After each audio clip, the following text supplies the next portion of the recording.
Hello, everybody, and welcome to a victory post-game.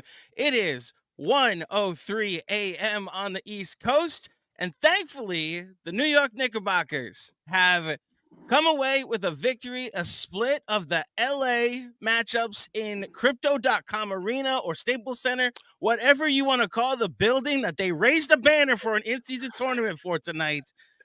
The Knicks come away with a 2-2 split of this dreaded Western Conference road trip. And they still got another game on Wednesday that's technically a home game, but there will be more Knicks fans in the building. Technically a road game.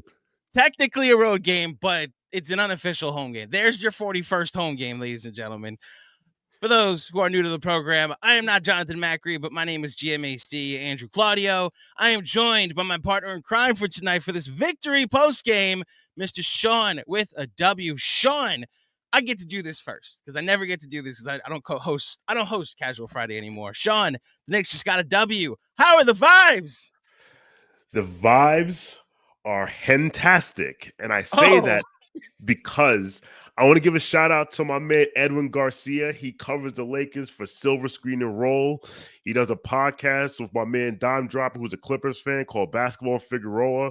And Edwin Garcia he, like me, likes to partake in Hennessy, especially after a victory. And he loves his victory Henny. So I said, today is the Victory Henny Bowl. So guess what? These are the vibes for this evening. The vibes are victorious because we are having some victory Henny. And that's the last time I'll mention their name on this thing because they're not cutting us any checks. So we'll move on. But listen, all jokes aside, listen, West Coast road trips are hell, especially spending 4 days in LA, Thursday night, Friday night, Saturday. So listen, especially after the Clipper game. I mean, the Clippers are destroying everybody. Coming to this game, Knicks Lakers always matters. There's always a little extra on it, no matter how good or bad the teams are. So I'm not gonna say this wasn't a must win, but it was a win that we could absolutely use. And then now coming back home to New York City on Wednesday night, it will be Wednesday or Thursday. Wednesday's the Brooklyn game. On Wednesday, it makes it a little bit easier stomach because to John's point in today's podcast, we should beat Brooklyn, and then we have a nice little 2-game winning streak going into the 2 straight games with the Bucks. So the Fives are victorious. They're fantastic. Cheers. Cheers indeed. I will say we have no sponsor for the drinking game tonight, but I have a feeling because it is the middle of the night here on the East Coast, we're drinking tonight in some way, shape, or form. I've got water, so we'll see how the vibes elevate through the course of this post game. So here's my big picture takeaway. Here's my immediate reaction after this victory. Again, the Knicks win 114-109 over the Los Angeles Lakers. We'll get into the individual performances as well as some highs and lows and strengths and criticisms throughout the night. We promise you, and of course, we'll review betting and sweating. We have an interesting night to recap, and then we'll get to your super chats. After the Utah game, I think I speak for both of us. In fact, you did a casual Friday pod, and I know the pods that it came on afterwards from that Utah game. I think we all left that Utah game wondering if we were Indiana Jones and the boulder was rolling down the hill. And I know I felt it. I did a pod the next day previewing the Suns game, and then I did a pod the day after that previewing the Clippers game, terrified at what these 3 games would be.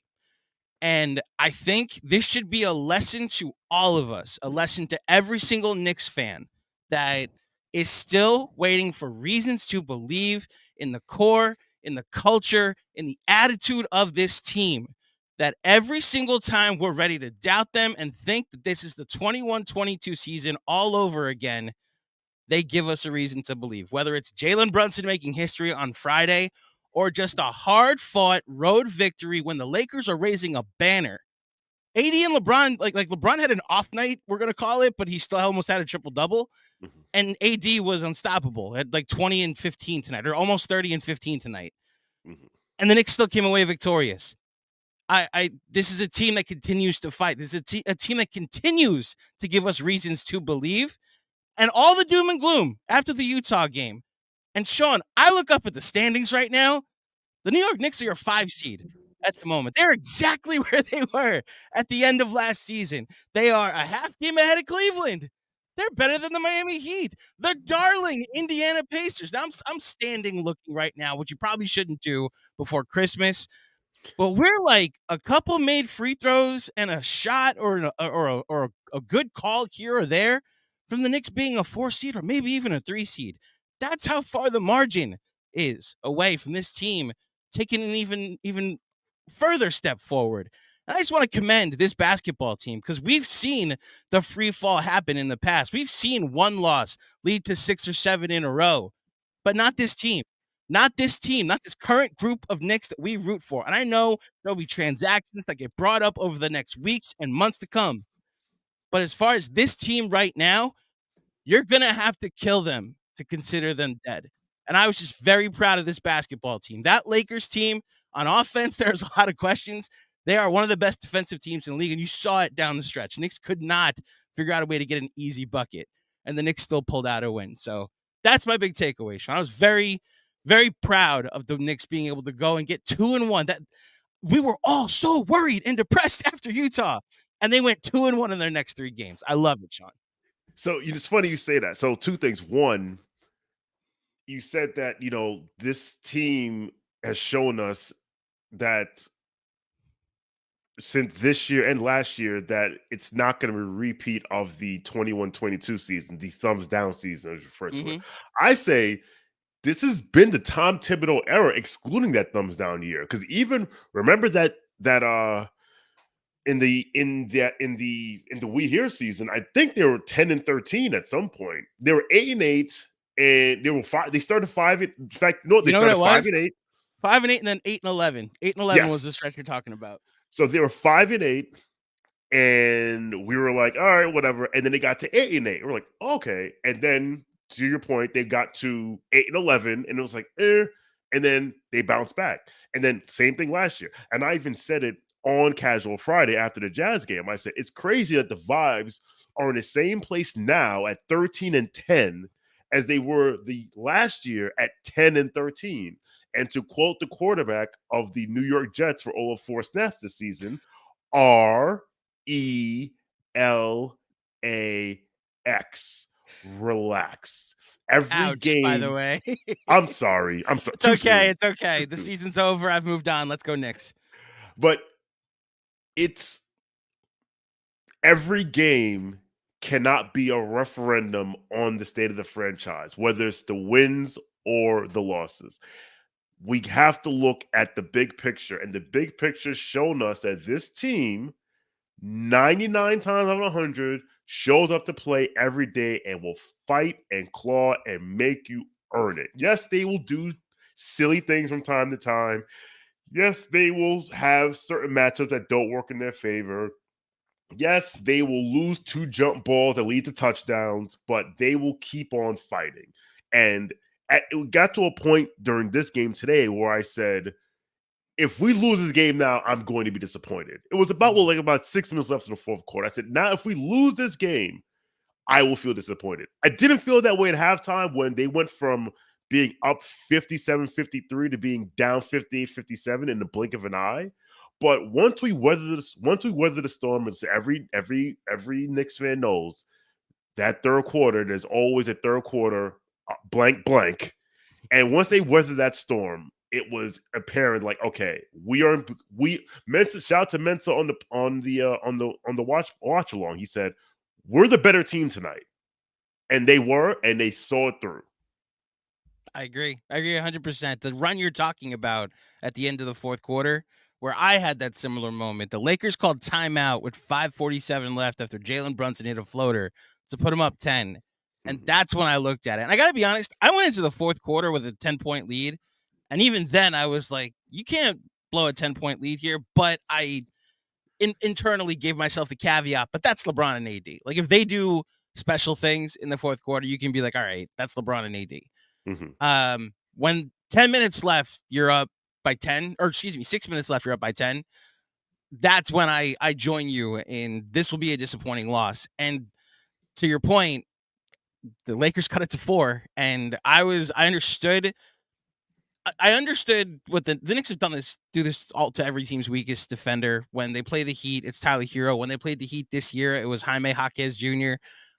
They guard screen or just I mean they did this with the Hawks multiple times in just getting Trey and pick and roll action, and they were trying to do that with Austin Reeves. And I'll shout out XJ on the watch along. He made the point. Austin Reeves was holding his own. It was the first one that Jalen Brunson hit a 3 in his face. And after that, Austin Reeves kind of held his own on the switches in trying to get him in action. And I will say, anytime they doubled, Brunson was denying the screen and was getting a floater. He was getting into the paint. So the Lakers made the adjustment to just don't bring help and we'll let Reeves try to hold his own. And he did. And it led to a 4-point lead with a little over 3 minutes left. And then Julius Randle, love him or hate him, hits this. First, he goes 1-on-2 against LeBron and AD, and then it leads to an out-of-bounds play. So Knicks ball still. They throw him a grenade, and he chucks up a 3. And I think we all just went, oh, yes, it went in. We're up by 7. And the Knicks, it was never in doubt for me after that. So some individual performances tonight that we should focus on. And I don't know if you're okay with me leading with this, but I think it's been the number one story for, I think, the last 5 games since Mitchell Robinson went down. With respect to Tom Thibodeau, Jericho Sims cannot be this team's starting center anymore. He just cannot. This is a lineup that is not working. This is not an experiment, a gamble that is paying off, especially when in 39 minutes tonight, Isaiah Hartenstein against Anthony Davis, who himself went 32 and 14. I should also mention LeBron on a bad LeBron night had 25, 11, and 11. So LeBron James, ladies and gentlemen. It's a bad night. It's a bad LeBron James night, and he did 25, 11, and 11. But like AD was, I thought, a force to be reckoned with on the boards. And Isaiah Hartenstein with a career high 17 rebounds, including, shout out Mitchell Robinson, 7 offensive. I felt his impact on the boards tonight. Now, Jericho Sims went down after 3 minutes. Apparently, he got a sprained ankle on the jump ball. And we saw what Isaiah Hartenstein with the starters looks like, specifically to your point about the third quarter of doom, that beginning of the third quarter where I was like, all right, you let the lead slip away at the end of the second. Now, like you gotta punch back here in the third. And they did, and they were able to create offense through their center, something you can't do with Mitchell Robinson. Well, guess what? You also can't do it with Jericho Sims. And I'm praying that my head coach recognizes that I'm fine with like 8 Taj minutes. I am fine. I know it looked awful tonight. The guy was sitting on his couch a week ago, but Isaiah Hartenstein was outstanding tonight, especially going up against Anthony Davis for 40 minutes tonight. So I want to shout out iHeart first. Listen, the head coach of the New York Knicks loves to say, the game will tell you what to do.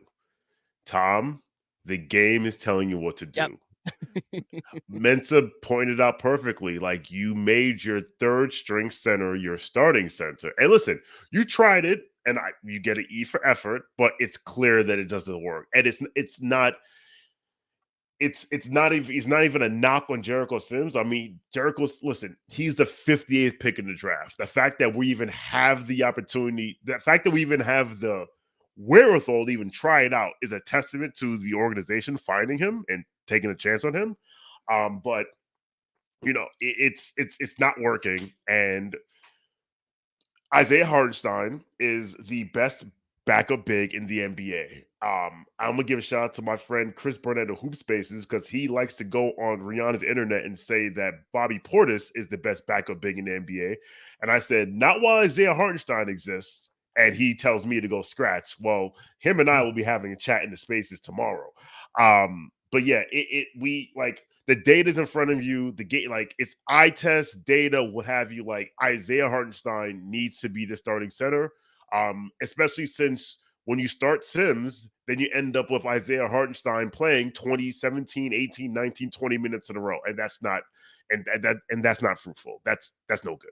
So, and listen, like you said, Taj Gibson was drinking a brewer on a couch last week, right? So it's going to take him some time to get into shape, and I think we'll get better Taj minutes. But listen, start iHeart. Don't overthink it. It's right in front of you. The game is literally telling you what to do. And like, to be clear, I think we both, any intelligent Knicks fan, I think, can see what he was trying, and it's that you want to keep the second unit together.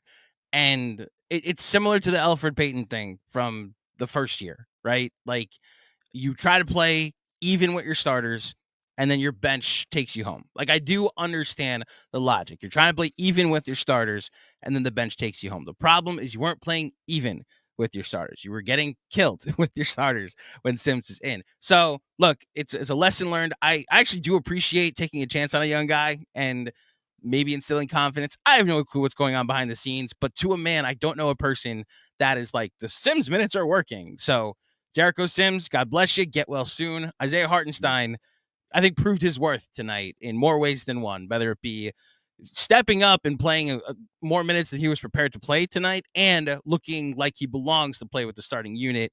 Somebody else that should be playing more minutes, that we've been screaming for more minutes lately, that just from the jump, the moment he came in tonight, showed that this was going to be a game that you were going to need to play at least 30. And he plays 29 tonight. Emmanuel Quickly. The Knicks won by 5. He was a +7. By the way, Isaiah Hartenstein +15 in his minutes tonight, showing even more so what his impact was. Emmanuel Quickly, 20 points, 8 of 15 from the field. I did think his shot selection late when the Lakers were tightening down. He missed a couple of threes. He missed a couple of bunnies, but I'm quibbling. The first 89%, 90% of the game for Quickly, he was outstanding. And that's just the offensive end that I'm mentioning.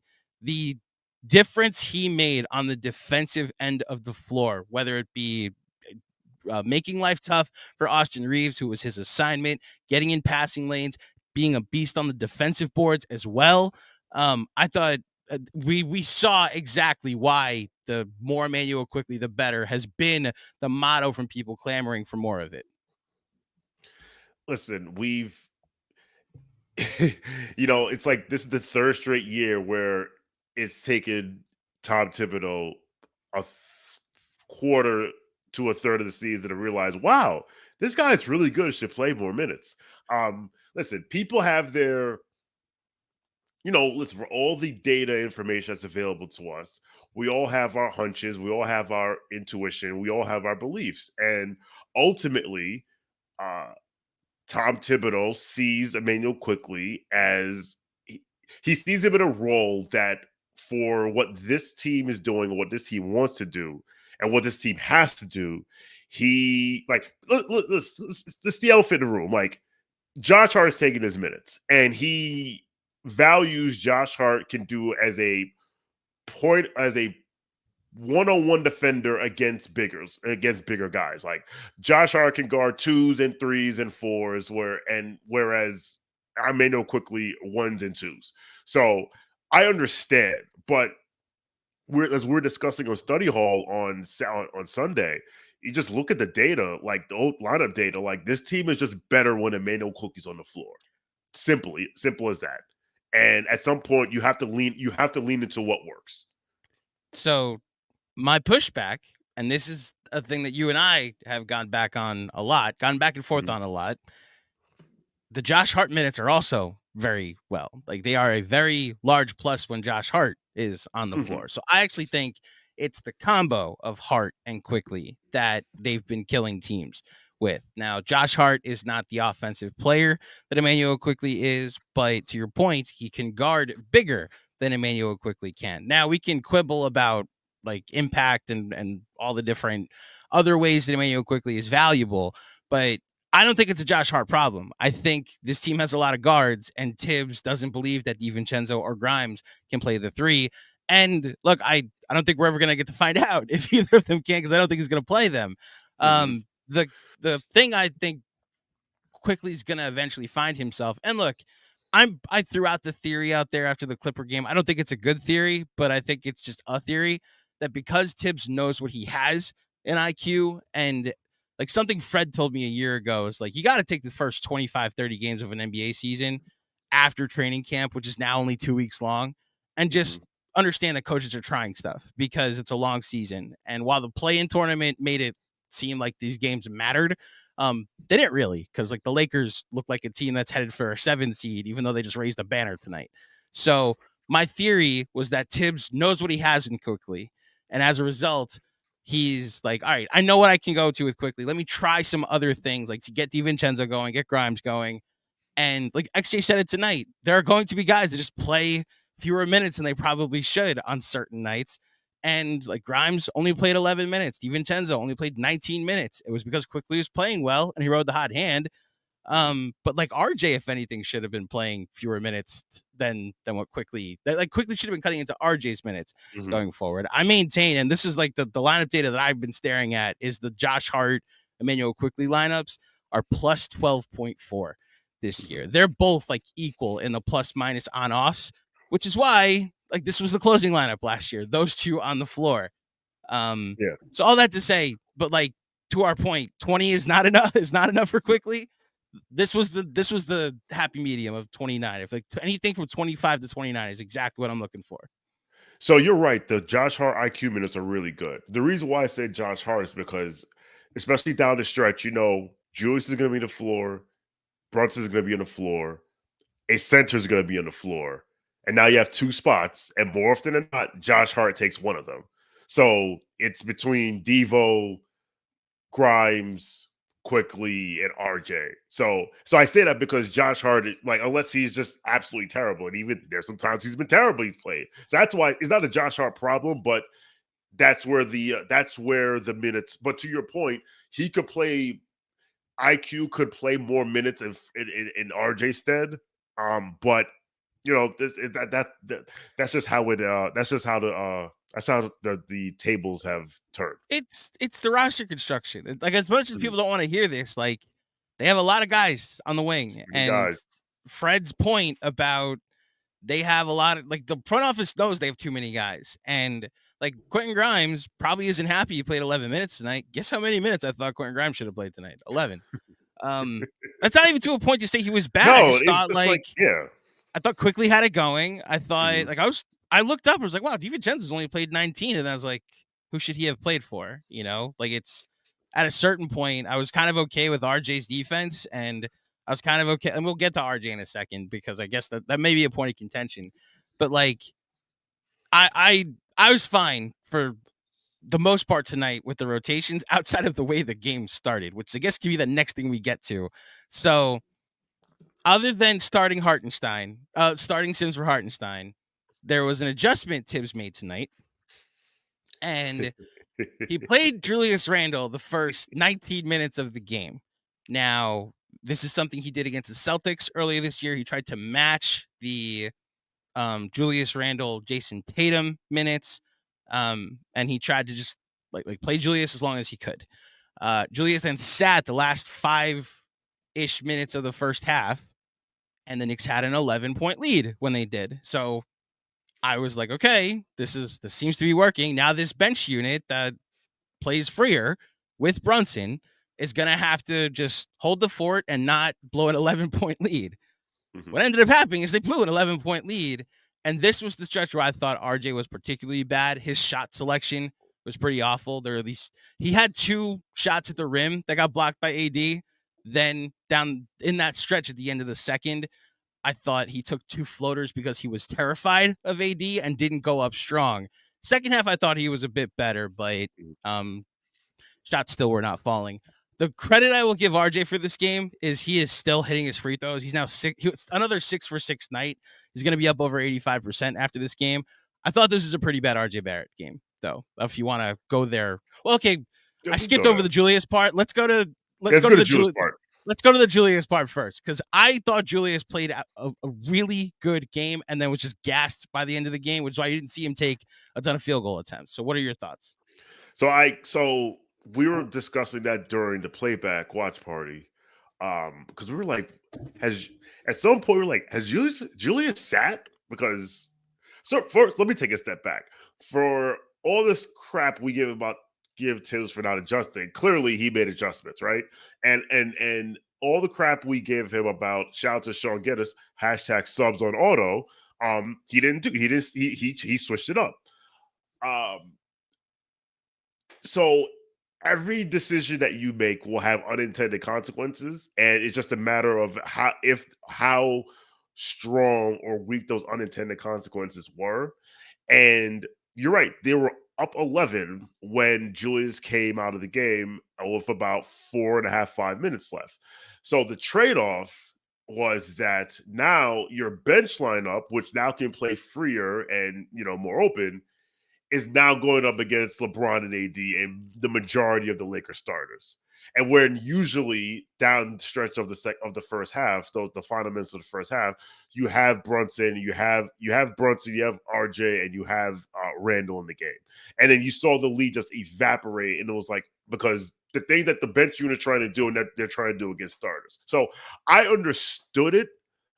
I also am not a big fan of this. I gotta match my minutes with the other guy's best player, who's a big, who's like a 4, or I mean, LeBron's whatever position he wants, but I've just never but he's been a big playing the fan of. 4. Yeah, Yeah.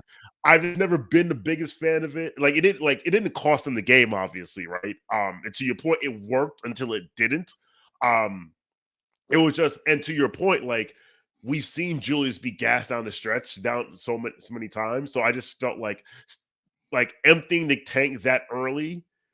To your point, I'd say this: if we still had an 11-point lead or like a 10-point lead at halftime, then it's like the bench had just treaded water. Then that's like this, like, we build up a big lead, and then hopefully we can get to the finish line. But listen, at some point, results matter. We won the game, so I'm not can't nitpick it too much. So the tough part about, like, it worked in that they got the 11-point lead, and then if you want to judge the process, fine. I guess, like, that unit that was in the game for the last 5 minutes when Julius sat, right? That was Brunson, that was Quickly, that was, although like Quickly might have came out for DiVincenzo, but like that was Josh Hart, one of their main starting 5 guys. Like, they went with guys that are usually dependable. RJ, as I mentioned, was in the game at that point. Like, that's a unit that should be able to hold an 11-point lead against the Lakers offense, and they didn't. So that's where I want to, like, that's fair. That's fair. You got to judge the players for not performing as well. Maybe you could say they weren't put in a certain position. I thought, here's an 11-point lead protected for 5 minutes with LeBron James off the floor was a good enough situation for me to say protect the lead. I'm with you in the sense of, like, we've been subs on auto, like, we've been criticizing the rotation for weeks, and he adjusted. Like, he actually looked at this game and was like, I'm not going to let LeBron play against a second unit with no Julius and no Jalen Brunson, and I'm going to make sure we don't completely lose those minutes. Now, we didn't know what version of LeBron we were getting tonight, but look, the version of Julius Randle we got tonight I thought was outstanding. He finishes tonight with 27 points and 14 rebounds, as well as 3 assists. I thought it was really good. I'll just say that. Another really strong game for Julius Randle. Any other good games you want to point out before we talk about RJ? Any other good game? I mean, we talked about iHeart. DiVincenzo was fine. I thought he could have played more minutes, but again, too many guys. What are we gonna do? Todd, listen, like, 6 minutes. Thank you. Thank you. Get in shape, buddy. And as much guff as I give Josh Hart, you see why he's needed on this team, especially like these 2 LA games against teams with really good wings. Listen, man, this is a segue to RJ. I mean, the times where RJ ended up guarding LeBron, Jesus Christ. It was like, before LeBron caught the ball, LeBron knew exactly what he was going to do, and could have told RJ what he was going to do, and RJ would not have been able to stop it. And that's not on RJ, because it's LeBron James. He's arguably the GOAT. Like, but yeah, that was interesting. So we can get to RJ now.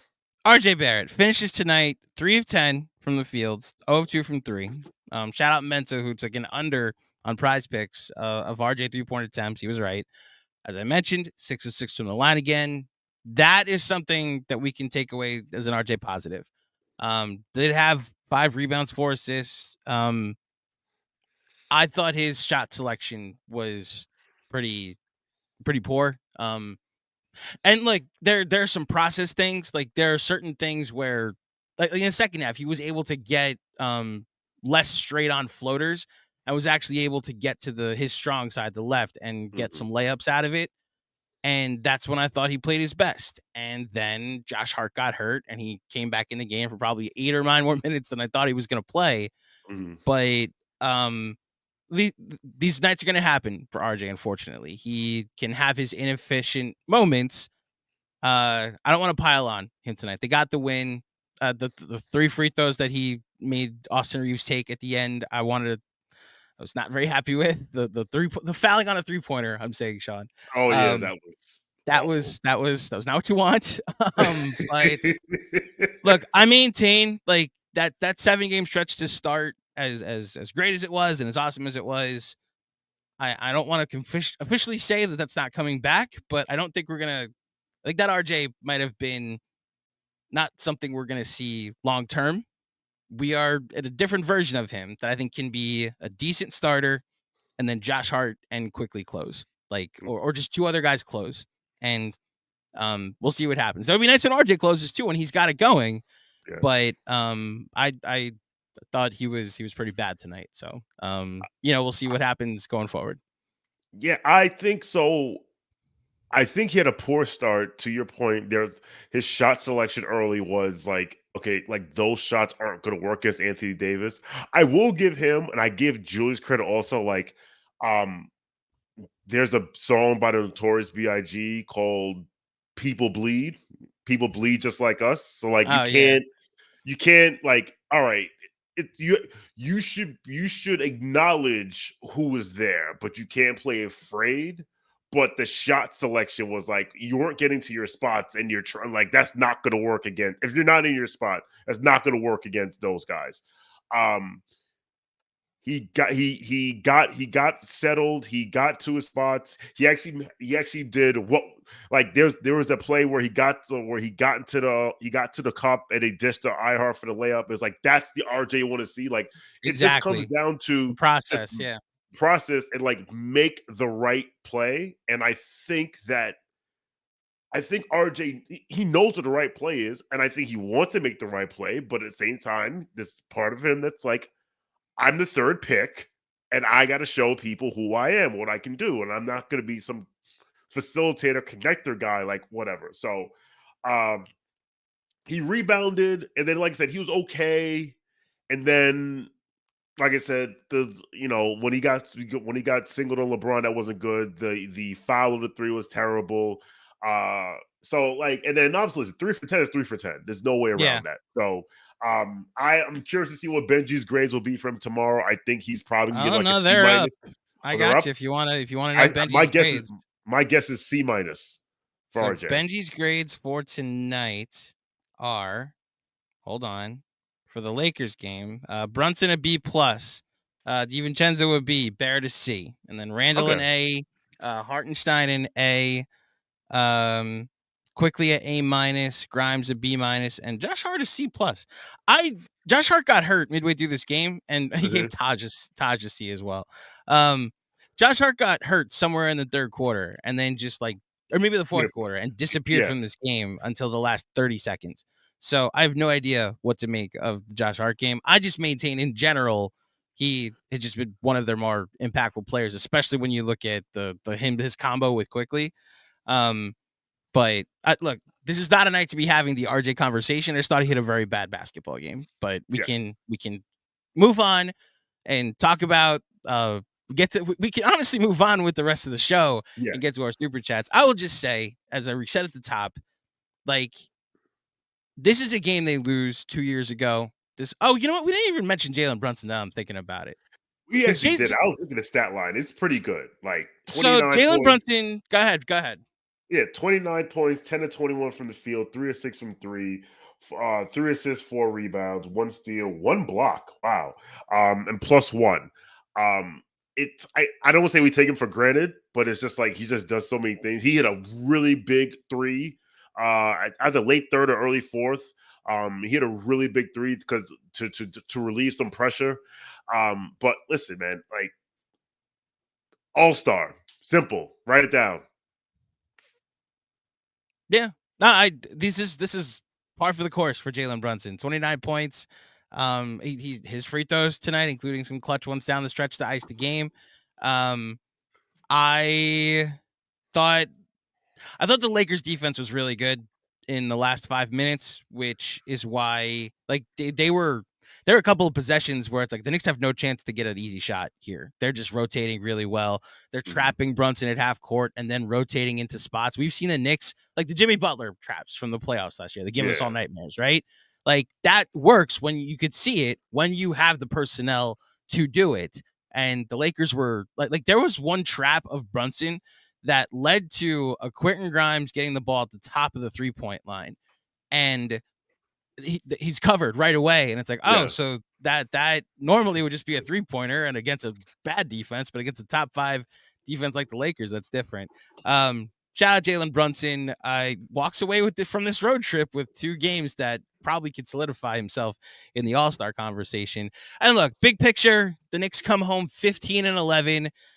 Like you said, get a 2-game victory. Imagine them beating Brooklyn and being 3-2 on this road trip. We were so terrified going into this stretch, and they may end up over 500. I'm not going to count my chickens before they hatch, but this is the basketball team we root for. Every single time we're waiting for them to lose 17 of 20. No, they end up getting a victory we're not expecting. They did this last year when they went to LA. They lost the Clipper game. They lost the Kings game before that. Then they beat the Lakers. Then they beat the Oklahoma City Thunder. And it was like, no. Then they beat the Blazers. That's right. They beat the Blazers on Cam. They beat the Blazers on Cam Reddish revenge night. I'm going to let you handle that one because apparently I'm not allowed to comment on Cameron Elijah Reddish. But Cameron Elijah Reddish's stat line tonight, 2 of 9, 0 of 4 from 3. How do you like them apples? I will comment on Cameron Elijah Reddish because I will not be bullied by the internet because it's the internet, which is not a real place. Look, there are a lot of people in Knicks Twitter and Knicks land who, all right, let me take a step back. I root for players, especially talented players, to succeed.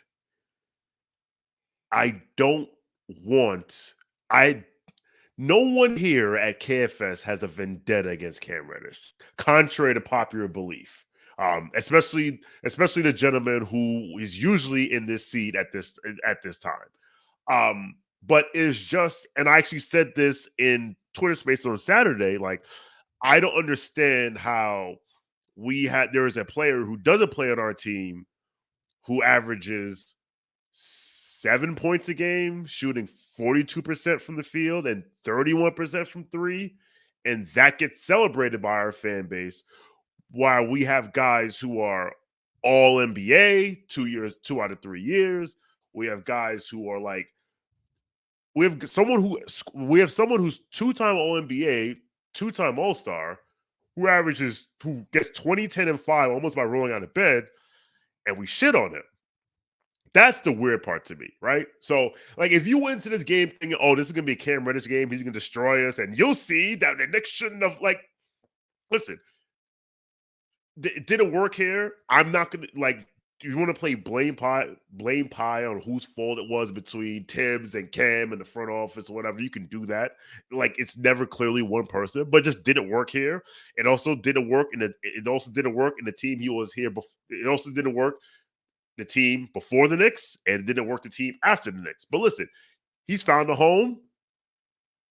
He's also knew that probably this was, like, if it didn't work here for LA, that was probably it for him in the league. So he's bought in. And he's found a niche, we've talked about this too long. All I'll say is this: Cam Reddish is a ridiculously talented basketball player. It's the production has never matched the talent, and I don't think that's disputable. But if he has a role in LA, he has a role. It works. It works for him. God bless him. But guess what? He don't play on my team anymore. So I want to put him in the dirt, just like I want to put any other former Knick in the dirt when I play them. Because guess what? I'm a Knicks fan. Sue me. No comment. All right, let's get to the sponsor for tonight. We have one sponsor for tonight's post-game show, and it's shout out to the fine folks over at, hold on, let me get the banner, Prize Picks. Shout out to Prize Picks for sponsoring our betting and sweating segment that we do before the game. We'll get to our picks in just a second. If you would like to play along with us, go to prizepicks.com and use code KFS for a first deposit match up to $100. That's bet 100, you get 100 back to play with as well at prizepicks.com/KFS and using promo code KFS. It's Prize Picks Daily Fantasy made easy. All righty, Sean, let's take a look at this. So Mensa went with RJ Barrett under 5.5 3 points attempted, and it hit. So shout out to Mensa. Let me look at this again. Oh no, XJ went with 14 on the combo. LeBron assists and LeBron assists and Jalen Brunson assists. The combo is 14. He needed more than. They finished with exactly 14 on the night. Those are the worst kind of games. Wait. LeBron and Brunson? Yeah. Brunson had LeBron. Oh, he had three assists. I was looking at his rebounds. Oh, that's rebounds. stinks. Yeah, he had 4 rebounds, 3 assists. This happened to me the night of Brunson's 50-point game because I had Randle over 10, over 14. Actually, I forget which one it was. He had exactly the number that I bet for rebounds and assists, and I needed more than. That's where Prize Picks gets us, where it's the more than or the over. So actually needed one more rebound, one more assist from Bron or Jalen Brunson.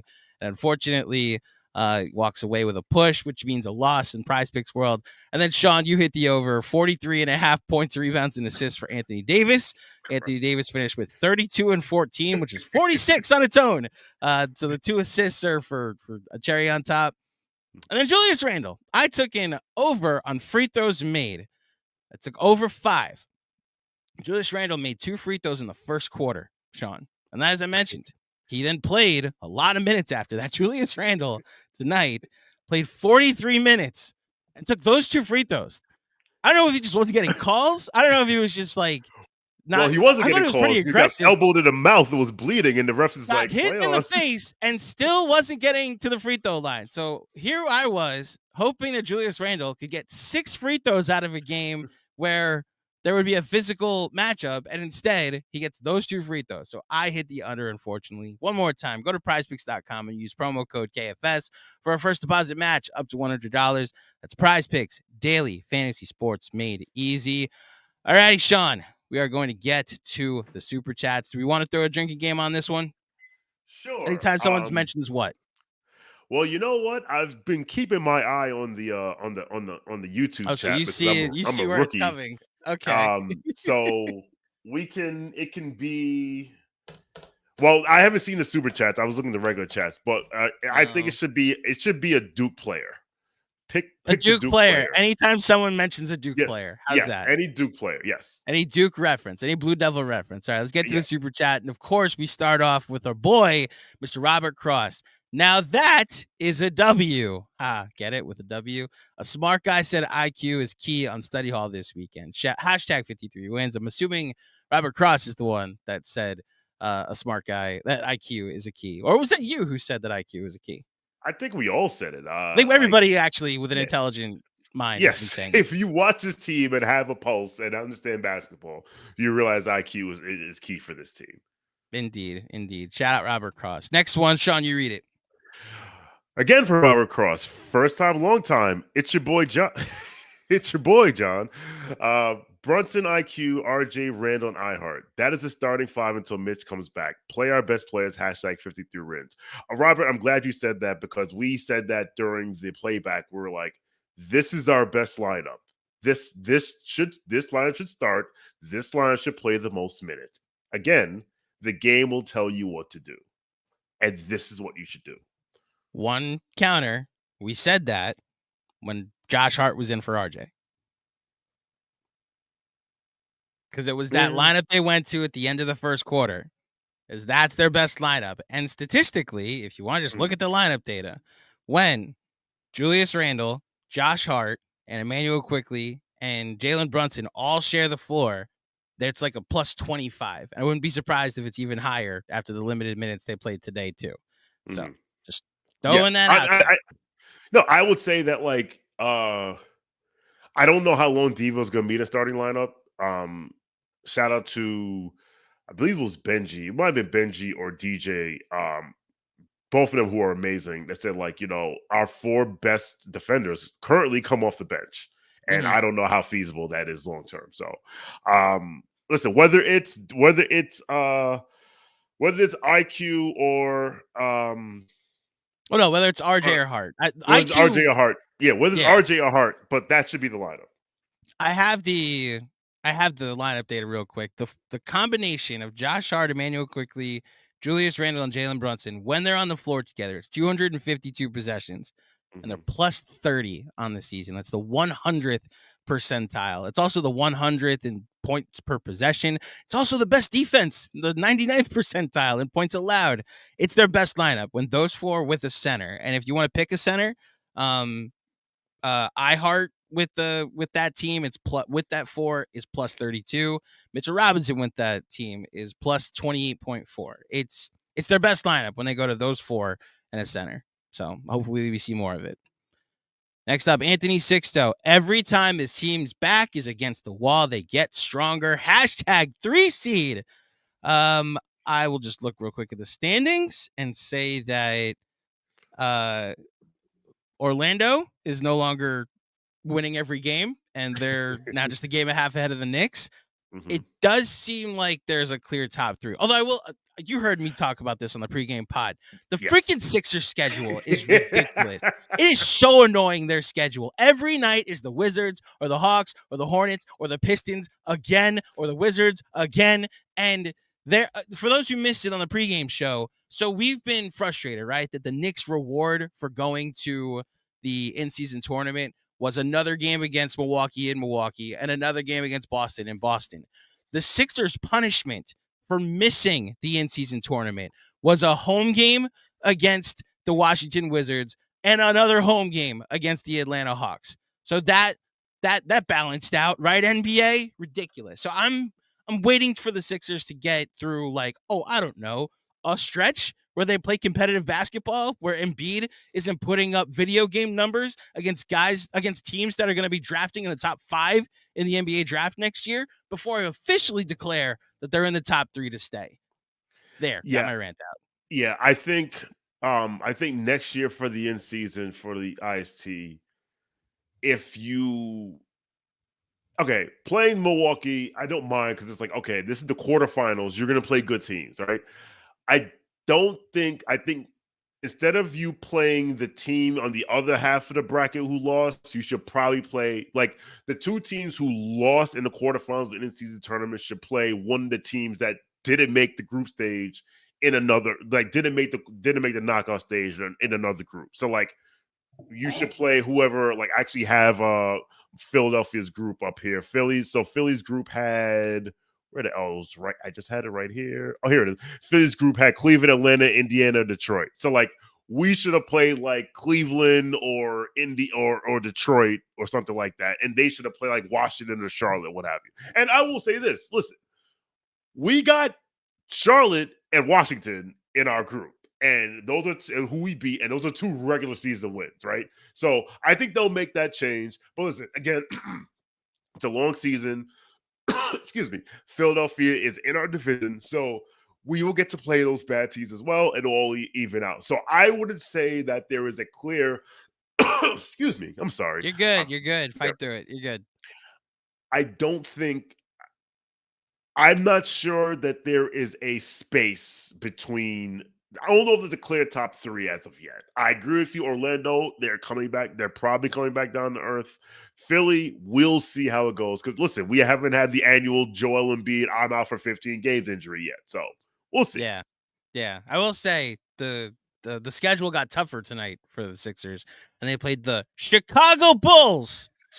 The Chicago Bulls. Yes, and guess what? They lost at home to the Bulls, even though Embiid had 40. So, see what happens when your schedule gets tougher. Thank you, Anthony. Next up, all right, you're up. B. More Corey, Baltimore Ravens. Here we go. I'm rooting for you. Believe me, I'm rooting for you. Anytime Julius is even mildly engaged on defense, I feel like we have a shot. Much better team D this game, but not up to full snuff. Big up to Jumpman, speedy recovery. I heart the hero of the game. Listen, Corey. If you get league average defense from Julius Randle, it changes. And I've done trying to figure out when and where and why we get the effort that we get. Like there was a couple times today where he was engaged and you're like, oh, like why can't we just get this all the time? And then he sees Kevin Durant. It's like, I'm gonna walk into this contest. So what are you gonna do? Big up to Jumpman, speedy recovery. Unfortunately, I will say, like, I don't think I want to see him playing basketball for a while. Take all the time you want to recover, Jericho Sims. Like, Yeah. I take the time and it again. Listen, it's not.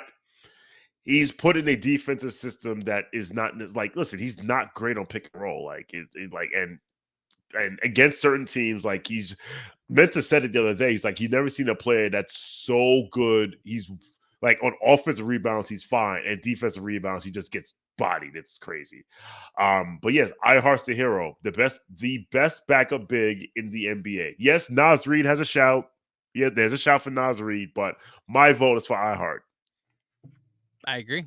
Next up, Haitian Ferg. Solid team win, but have to credit iHeart on. We should have done iHeart as a drinking game. iHeart on the boards made the difference. Bench was solid, and Taj minutes were solid. Hold on, definitely was on point. JB and JR held it down. Let's go Knicks. Haitian Ferg, I agree with 99% of that comment. They survived the Taj Gibson minutes. There was a stretch where Taj Gibson, in 3 straight possessions, 4 straight, like on both ends of the floor, committed a moving screen for an offensive foul, got burned by Anthony Davis, got bullied by Anthony Davis, then had a loose ball that he could have got for a rebound that he dove and it went out of bounds off of him. And then the other end, LeBron James bullied him for 2 points. And then he came out of the game and apparently was rubbing his knee. There are, I trust there are 6 to 7, maybe even 8 quality Taj Gibson minutes that we can use, and Hartenstein can give us the other 42. Unfortunately, look, I thought they survived the Taj minutes. I don't think he was good. I thought they survived them, and he was serviceable to the point where they weren't like blatantly losing them like they've been losing the Sims minutes. You know. That is the word serviceable is proper. Listen, other than that, like I agree with everything Haitian Ferg said. I do want to say 2 things. One, when Robert Cross mentioned the who should play, there was a Duke player in there, so we should have drank. So I'm going to drink. Who's a Duke player?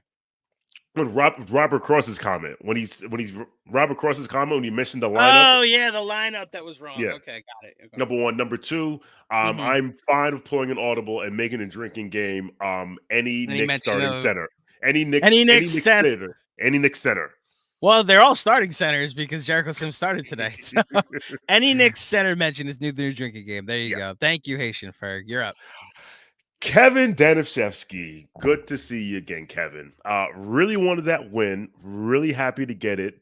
Julius equals unreal. I want to see more of him with the bench. One qualm, understand LA is big, but wish RJ didn't close. All right. I don't know if I want to see more. Real quick, I'm gonna look at when Josh Hart left the game. I just want to double check that, but go ahead, continue. Yeah. I don't know if I want to see more of him with the bench because there was a time. So during that RJ the bench unit, it was just Julius with the bench unit. It was just Julius with the ball and a lot of just standing around, and it almost seems as if like Julius is like, all right, well, I'm better than all of you people, so I'm just gonna take all the shots. I now to your point, I understand why you want to see it, and I don't think we should, you shouldn't give up on something after trying it once. So I'm curious to see how that happens again. We'll probably see that against Milwaukee because that will definitely be a Julius minutes matching fest with Giannis. but he just has to be more. Not that Julius is selfish, but just to be more aware of, like, he just can't try to do it all by himself. Like, okay, I'm with the bench unit. Like, I got this. Big wish that RJ didn't close. I mean, Josh Hart was hurt. Did Andrew, when did Josh Hart come out of the game? Josh Hart left the game at 9:50, Okay. and the report from the tweet that came out from Steve Popper was that he was getting sent to the locker room. And or not sent to the locker room, he went right to the locker room. And so I looked at that as, okay, he I didn't know he was able to come back in, which is why I'm very curious if a question about Hart status comes up or Tibbs just closing with RJ down the stretch. There is something in my mind, at least, to if you have him out for as long, like they did build a 10-point lead with 6 minutes left with RJ in the game. And if Tibbs was like, this unit's cooking, let me keep it out there. And then after that point, it's a cold Josh Hart coming in. These are the decisions that a head coach has to make, that we are all just like, do this, do that. And he's got to see these guys at work on Monday. So I'd be curious what his reasoning was, if Josh Hart was available to come back sooner or not. I agree with you, Kev. I thought RJ was gonna not come back in the fourth quarter, and then he ended up playing the majority of it. I think under normal circumstances, Josh Hart closes the game, but we'll see. Also from Kevin Danishevsky, IQ and Hartenstein, a center, also deserve praise, especially iHeart. Shout out nobody. Next up, you're up. Danny Gardner, thank you, Danny. Outstanding team D for everyone. Impressive W. Absolutely. I will say this about team defense. I feel like something must have been wrong with Hart, because those plays when RJ got cooked by LeBron, you would think Tibbs would have put Hart back in if he thought that he could have been able to do something. And he probably was like, all right, I don't think he can. But, like you said, he put him in for the last 30 seconds. But yes, outstanding team defense from everyone. John and Jeremy mentioned it on today's pod that while the loss of Mitchell Robinson is huge, and actually I'll say this, I've seen a lot of chatter about people crushing Tibbs because, like, oh, your defense fell apart once you lose Mitch and your defense falls apart. Make some adjustments. You're a defensive coach. And I'm just like, there are certain players you can lose and you just can't replace. And whether you like it or not, Mitchell Robinson is one of those guys. Like, if you took Bam from the Heat, they're not going to be the same team. And I know we think that Eric Spoelstra is going to Publix and just find another 6'9" guy who'll become an all NBA caliber all defense center. But like, if you take Bam off the Heat, they're not going to just be the same. If you take Rudy Gobert off of Minnesota, they're not going to be the same defense. They're just not. And some people probably looking at me saying, like, how can you compare Mitchell Robinson to Rudy Gobert and Bam Adebayo? What I'm saying is Mitchell Robinson's impact on this team is commensurate to that of those two. Like, he's arguably the best offensive rebounder in the league. You've seen his rim protection. His defense covered up a lot of stink. This team, on offense and defense, is built around the strengths and weaknesses of Mitchell Robinson, whether you like it or not. Now, with that being said, that is not an excuse for people to walk into threes, for people to die on the screens, for people to be flat-footed. Like, okay, everyone has to step up and give a little bit extra effort to cover this up, because there's no Mitchell Robinson light sitting on the bench. It wasn't Jericho Sims. I'm sorry. So shout out to everyone defensively, and impressive W indeed.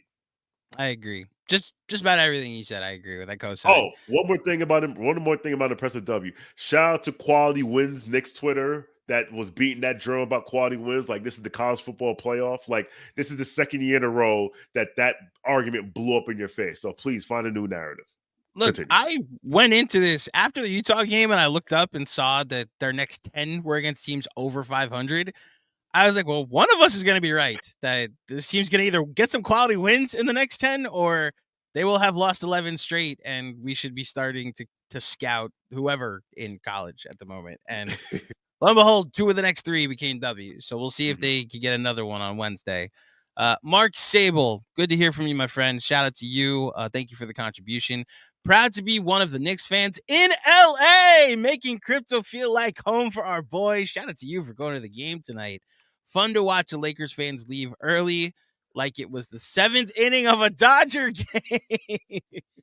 Oh man, I'm potentially going to Dodger Stadium next year. So here's apologies, busy. I know you're listening or watching. I'm Deal about to talk about busy. baseball. Deal. So right when my wife has her spring break is when the play-in tournament happens. The play-in week happens, not the tournament, but the play-in games happen. So our thought is that we will take this job on the road and go to LA for the Friday, Saturday, Sunday that the Mets are in LA, because the next 4 days they're in San Francisco. So the thought is to make it a California trip, and we go up to San Fran, and I've never been to the Bay Area, so I can see that building. And there's even a thought that I go see the Oakland Stadium while it still exists. And you might be able, like, they might just let you in, like, no money you have to pay. Just like, you know what? Don't worry. It's going to Vegas anyway. Just enjoy the game. So Mark, I'm curious when I get my first trip to Dodger Stadium, what that looks like. But shout out to you for going to the game tonight. Yeah, I've never been to Dodger Stadium. That is a bucket list item. I've also never been to Staples, and his mama called it Staples. I'm calling it Staples. I would love to go. I would love to go to a Knicks Lakers game at Staples one day.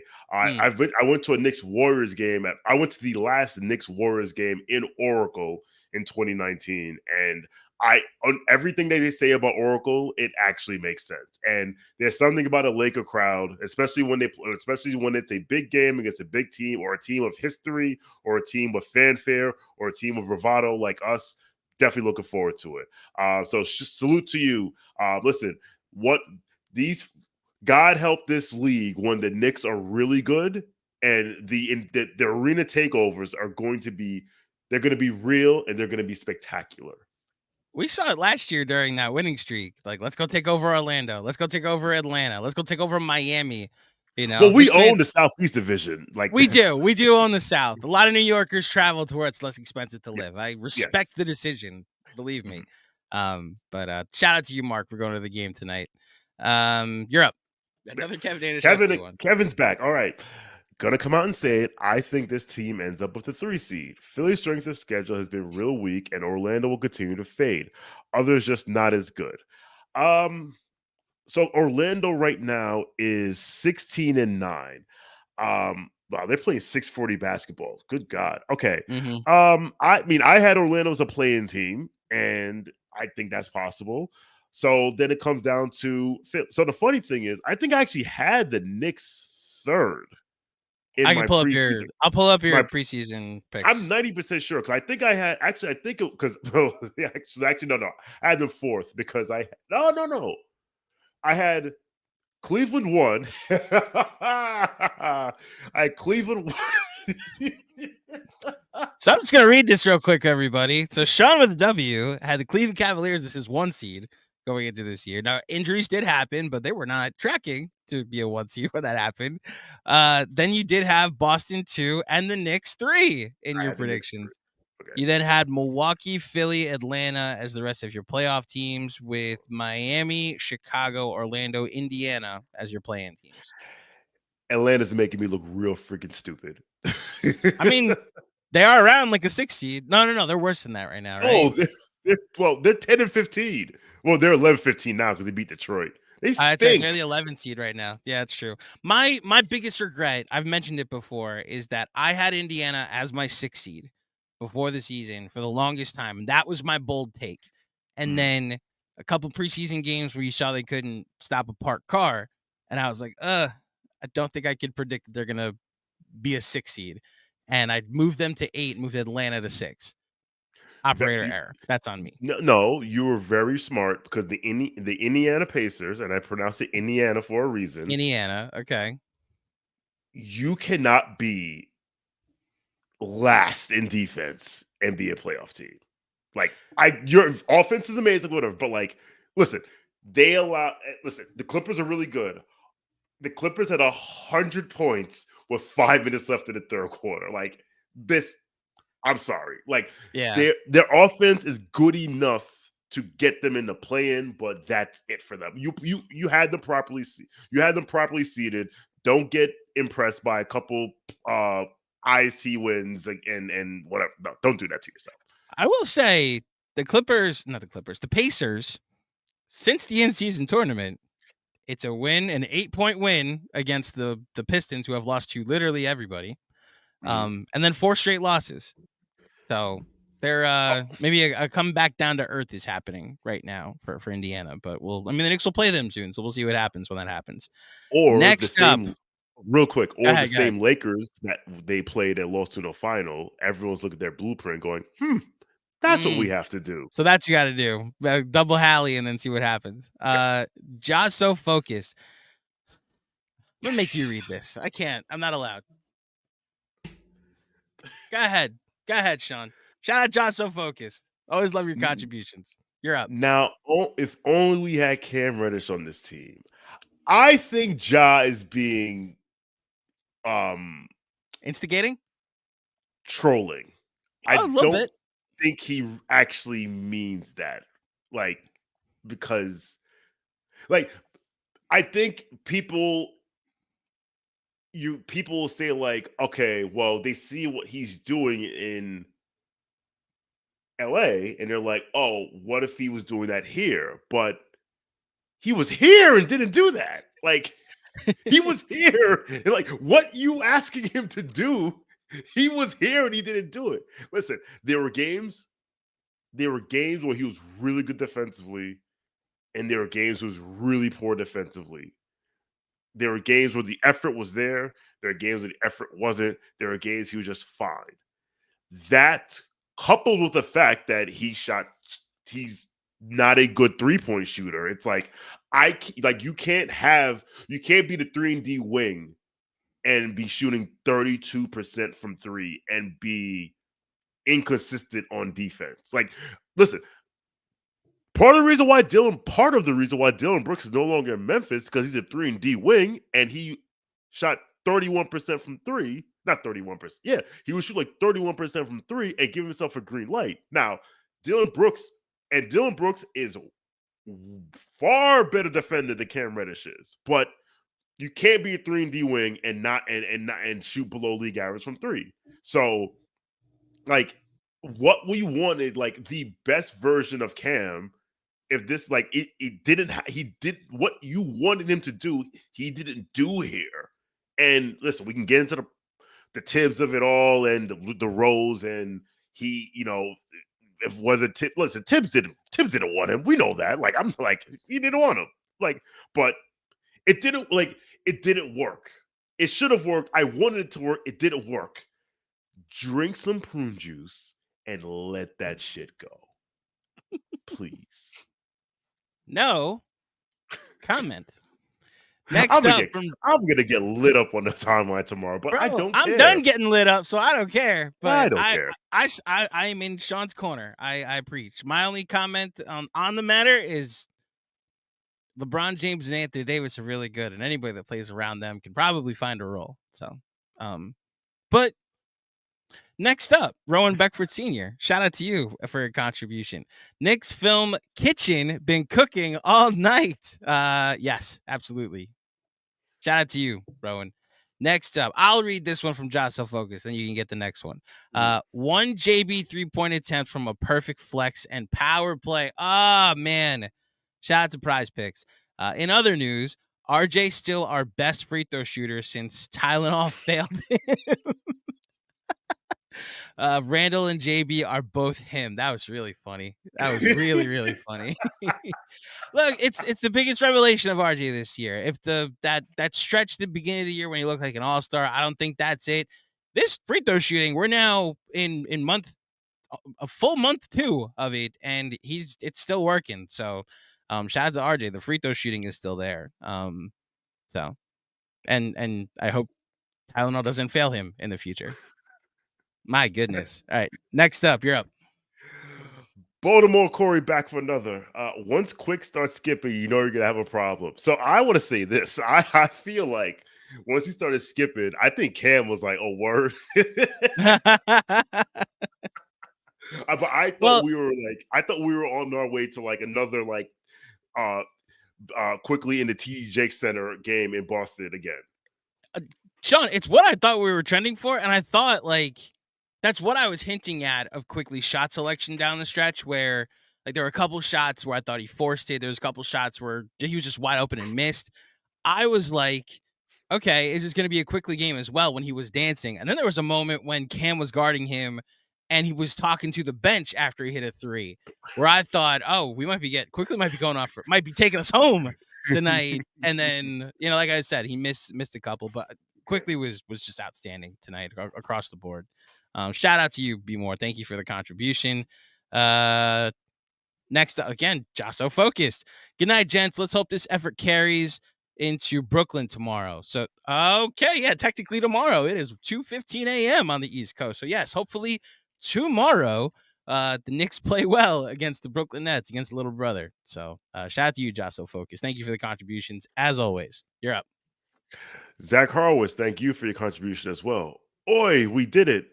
My cheering from from 108, row 11 did it. Listen, man, this fan base, we we are everywhere. We are a fungus. We grow. We attach. Shout out to my boy James, one of the groomsmen of my wedding. He's a Nets fan from the Bronx. Weird, but before all the Brooklyn stuff, whatever, right? And I asked him, so he's unbiased. He does not like the Knicks. Like I asked him years ago. I said, who are worse, Knicks fans or Lakers fans? And he said, Lakers fans. And I said, why? And he said, because I live in New York and I know Laker fans.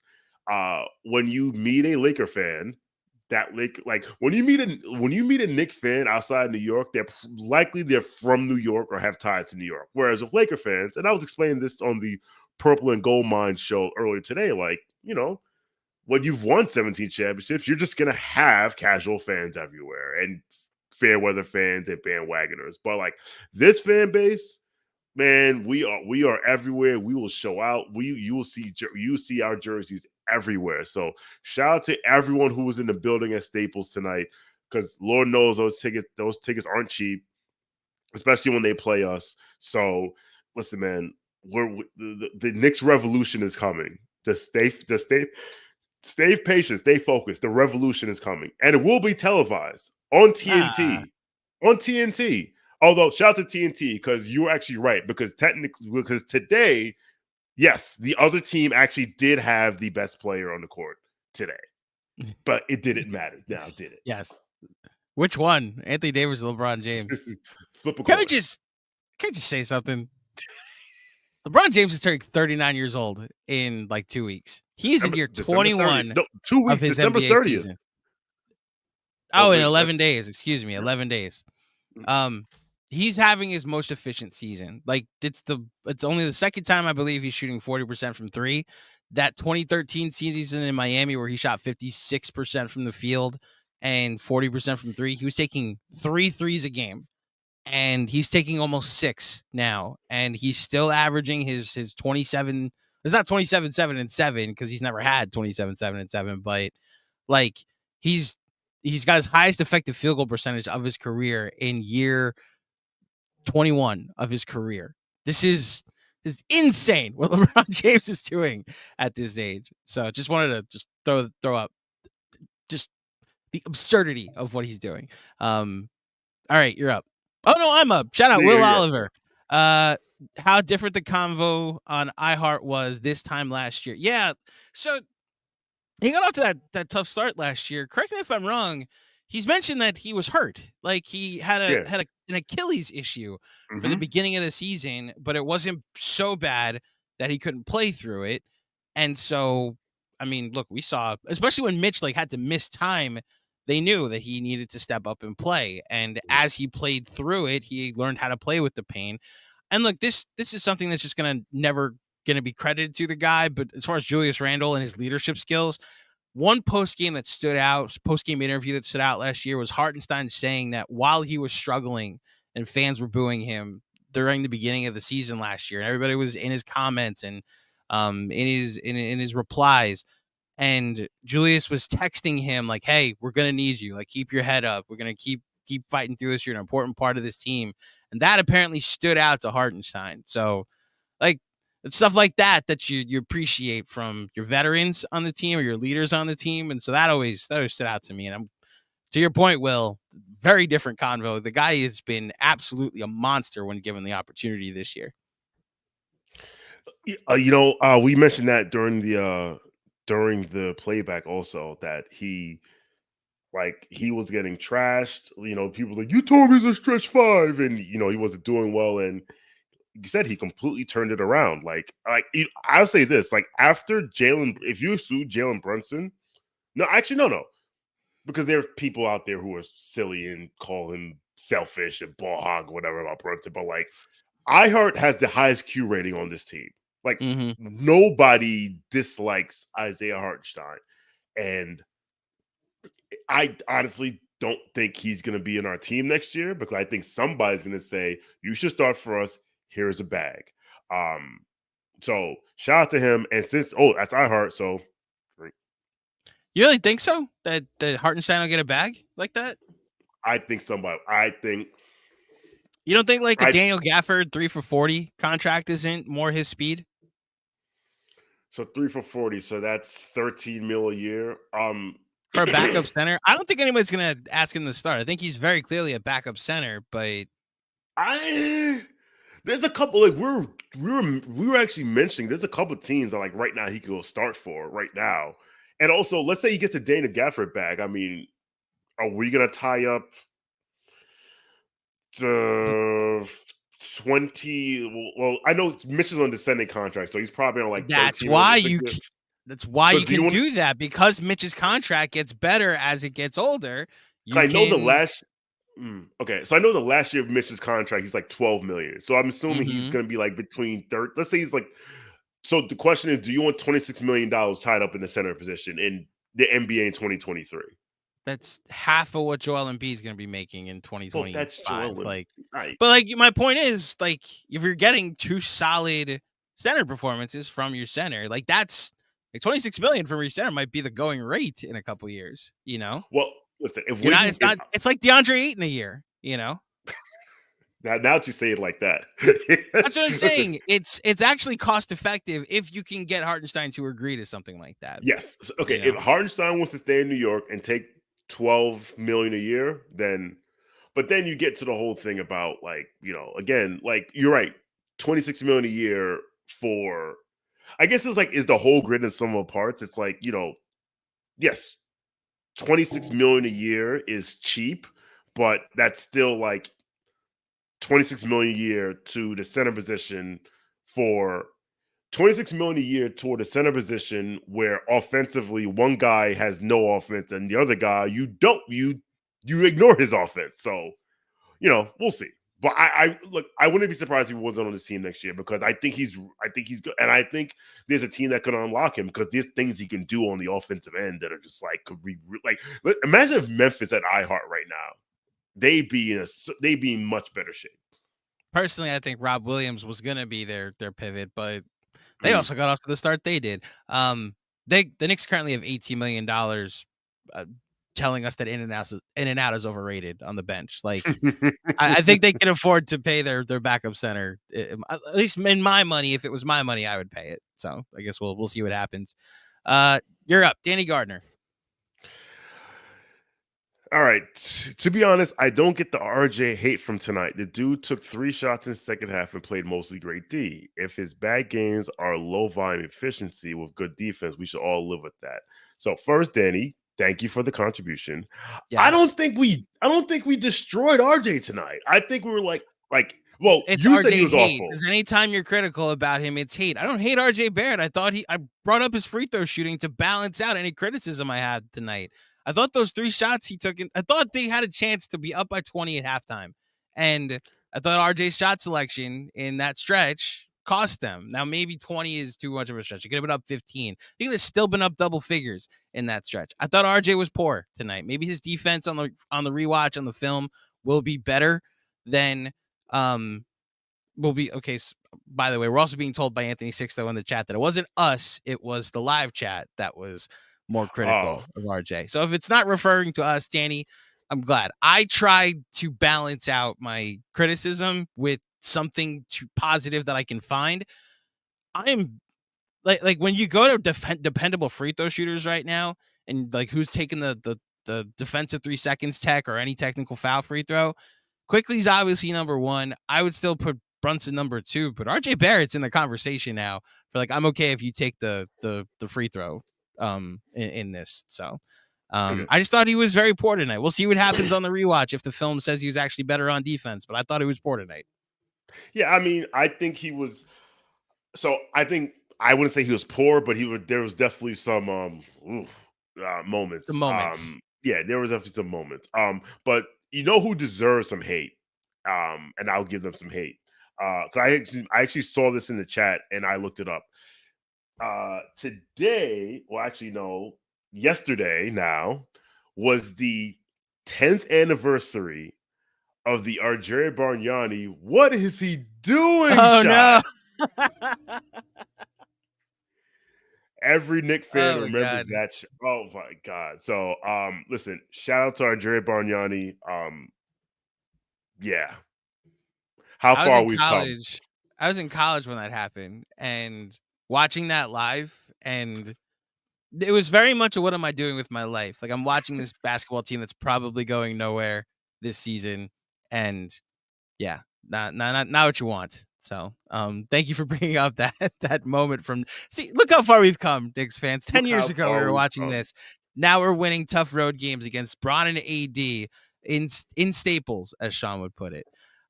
Okay, we have 5 more. The next 2 are pretty important. So I'm gonna have you go first on this one. Okay. Hey, Dolores Cusimano Macri, aka Mrs. Macri. Meaningful win. Thanks for giving my husband the night off. Oh God, Dolores, we've got the first lady saying meaningful now. By the way. oh. Shout out to you, D. Shout out to you, Dolores. Shout out to you. Listen, I will. You're welcome. It is 2:26 a.m. on the East Coast. Tomorrow is, and honestly, I did not get as much sleep last night as I should have. So tomorrow is going to be amazing. But hey, listen, shout out to John because I don't know how he does this 72 times a year. Yeah, seriously. So especially like, go ahead. No, especially on nights where it's like it's a really big win and the show is like 3 hours long, and then he goes and writes a newsletter, and then he goes to sleep, and then he wakes up, and then he deals with 2 kids, and he goes to teach, and like, so shout out to him. Absolutely. Speaking of Jonathan Macri with a super chat. Honestly, when I saw Dolores' name pop up, I thought it's because John didn't know how to log into his own account. So Dolores was like, here, I'll send one in for us. Jonathan Macri, thank you for your contribution. People should take it easy on Cam after this game. Tough night, but he's been a solid role player for LA, just like Obi in Indy. Godspeed. Thank you, John. You've always been a defender of one Cameron Elijah Reddish, and it's good that it's on the record that after a game like this, you are choosing to take the high road and not dance on his grave and still commend him on a good season. I hope the irrelevant portion of Twitter also read this too. So thank you, John, for your contribution. Of course they didn't, but well, they did, and they don't care, but who cares? Again, no comments. You're up, Sean. John Mihal, thank you for the very generous contribution, John. I hope I pronounced your name right, John Mihal, I believe. Second time, long time. I watched the game with some British folks who have never watched the NBA, By the end of the game, they thought IQ was the best Nick. Maybe XJ and new basketball fans need to collab on the numbers. Hashtag love the casuals IQ heart. So I'm assuming that you're in Britain right now. If you are, I mean, it is 7:28 a.m., which means you basically pulled an all-nighter. If you're not and you're in the United States, I'm glad that you may have converted some new fans, and they might know ball after their first NBA game because they recognize Emmanuel Quickly, because there are people out there that don't think Emmanuel Quickly is that good. And to them, I say, shame on you. Listen, XJ will collaborate with anyone over any number that you put in front of him anytime. So, and we appreciate the love for the casuals. Casual Friday is amazing, and I love doing it every week.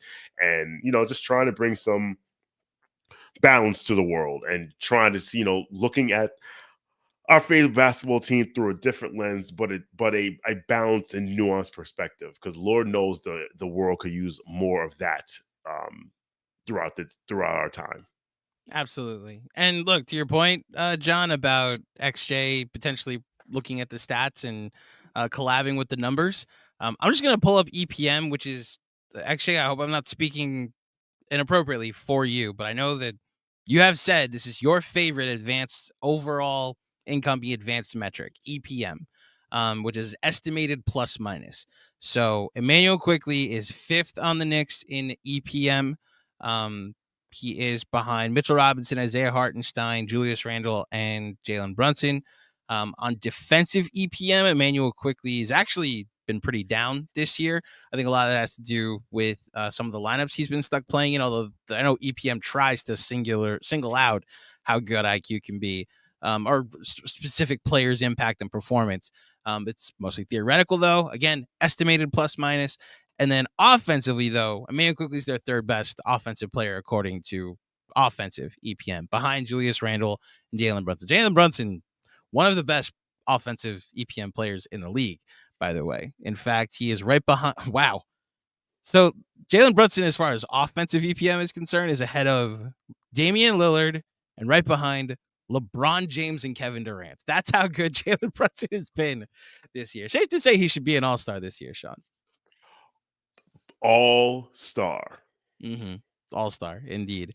3 left, then we get out of here. Robert Cross, just want to personally thank Sean for his work on Study Hall. I enjoy it. Hashtag 53 wins. I just also want to thank Sean. I've been trying to get this episode on the podcast feed for the last 24 hours. I've been emailing the website that we normally use to convert the thing into an MP3. It will end up on the podcast feed for anybody that has not heard it yet. It's going to be a 2-parter. They went 90 minutes on Sunday before football. It's available if you want to go just listen to it on the Knicks Film School Twitter account, or I'm not calling it X, the Twitter account. If you want to check it out there.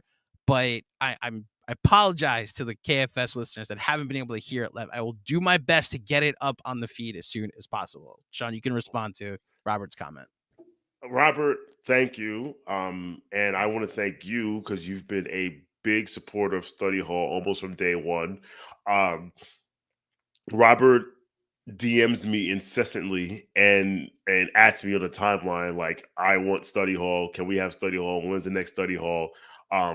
And I listen, and him and I actually talk in DMs, and Study Hall is something he looks forward to, because it's Study Hall. Study Hall is a place on Twitter for people to discuss the Knicks in a manner that is not bombastic, but we're also not gonna just gonna say throw out platitudes and just like glad hand the front office or what have you. I think we are, to borrow a phrase from a to borrow a phrase from a conservative news organization, fair and balanced. But so like that show, like I said, it was supposed to be 60 minutes to 90. It was a really good conversation just about where the franchise was, and listen, I invite everybody once football ends, we're gonna find a time. It'll either be Saturday or Sunday. We'll find a time to be consistent, so it's there it's there every time. And I invite any and all people to join, especially like if you listen to our KFS podcast and you hear something that you like, or you hear something you don't like, and you want to discuss, whether it's Casual Friday or the Monday show with John and Jeremy or math class, like you can literally come to study hall and say, hey, I think that's bullshit, or I think that's great. Like that's your sounding board. That is your sounding board. So appreciate everyone who pulls up to study hall. We appreciate it, and we're going to keep going all season. Indeed. 2 more. Is this me or you? No, this is you. Yeah, this is that's you. me. Exhibition continues. Thank you for your contribution. Cam was a -6 in a game we won by 5. Once a Nick, always a Nick. Yes, once. Well, he spelled it wrong, but yes, once a Nick, always a Nick. Listen, individual plus minus is not a stat that I rely on too heavily, whether it's good or bad. But with that being said, it was a -6 in a game won by 5. Like, whatever. We can move on. Julius Randle in 43 minutes was a +17 tonight, by the way. He didn't play. He played the entire second half. That 5-minute stretch where they let the rope go a little bit was the only time that the Lakers really made a run. So that's how good Julius Randle was. Also, no comment. Last but not least, I'm going to assume this is the homie CP the franchise. If not, it's JD, because I know the direction this comment is going. But from Knicks Fan TV, shout out to you for tuning into the end of our post-game show. Salute my guys. I can already hear it. That's CP. That is, in his words, yeah. I can hear that CP. Good win tonight. Thank you, Sean, for balancing this show out. The guy on the left can be a bit deranged with his football takes. # no sleep. CP, you know what's really funny about my football takes? The Jets decided they're only going to win one game after they beat the Giants. However, they still beat the Giants. So how does it feel that this free fall season that went into the trash for the New York Jets, your football team still allowed Zach Wilson to go 55 yards in 23 seconds and no timeouts? Just throwing that out there, my man. I think this is what the kids call a mid-off. A mid-off. No, it's worse. It's a tank off. Both teams are so bad. And like someone hit me up today being like, because you were like, you offered me your sympathies today. I did. Because it's been 10 years since the Jets made the playoffs. And 13. Excuse me, 13 years since the Jets made the playoffs. And you were like, that's a shame. Thoughts and prayers. And I was like, I don't think that's genuine. I think that's a Ravens fan being like, oh, that you were Jerry Seinfeld with the popcorn being like, oh, that's a shame. You hate to see it. And then someone replied like he took a victory lap after the Jets beat the Giants. I got no empathy for him whatsoever. All is fair. And when we're both drafting in the top 7 next year, we can all have another battle about how we're the losers at the bar once again after these 2 miserable football seasons went. I first of all, CP, shout out to you. Appreciate the comment. Definitely team no sleep indeed. Like if the fact that you already done and we're still here, this is crazy. Look, man, like I generally feel bad for Jets fans. I think Jets fans deserve better. Like in 13 years ago was 2010. Like I've seen my team win the Super Bowl in the last 13 years. I know, as Sean points to his Joe Flacco holding up a Super Bowl trophy poster. What? Speaking of Joe Flacco, listen, Mr. Claudio in the KFS chat was not giving me guff, but he was like, look at Sean rotting out for Joe Flacco. He's like, oh, he said bad Flacco's back. And I was like, no slander from Joe Flacco ever be allowed. And he's like, I love how you ride for Joe Flacco no matter what. I know you do. And you know if Zach Wilson won the Jets a Super Bowl like inexplicably, I would never let a single word be said. If Tibbs wins the Knicks a championship, or the Knicks win a championship under Tibbs, I will be on the front lines defending anyone that criticizes him or anyone on this roster. That is the exact attitude you should have Yes. that your quarterback, regardless of what uniform he ends up changing into in the future. Listen. I commend it.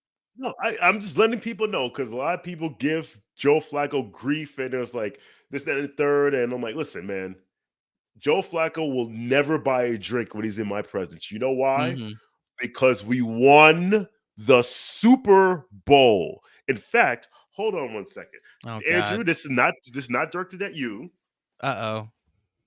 Sean is taking his headphones off and he is getting the poster off the wall so he can show it to everybody that it is a newspaper This is cutout. for the Jet fans. This is what holding up the Super Bowl trophy looks like. This is what it looks like when your team is holding up the Super Bowl trophy. And you know why I say that? Because you know how many arguments I got into with Jet fans about how Mark Sanchez was better than Joe Flacco? Not you, Andrew, but we would have fought about it. I was on that train, and then Flacco went 4-0 in a postseason and beat Brady and beat Peyton Manning in the same postseason to win a Super Bowl. Yeah. There will never be any slander from this guy because you see what he's holding up there? The Vince Lombardi trophy. You people, listen, man. And this goes for the people who slander Eli Manning because Eli Manning has 2 of these and he catches slander. Like, how is this not directed at me? My goodness, I'm someone that slanders Eli Manning. Apparently, well, you slander Eli Manning because he has 2 of these. He has 2 of them. Yes, I'm surprised that that poster. Well, for Flacco had 11 touchdowns and 0 interceptions that playoff run. I got nothing to say against him.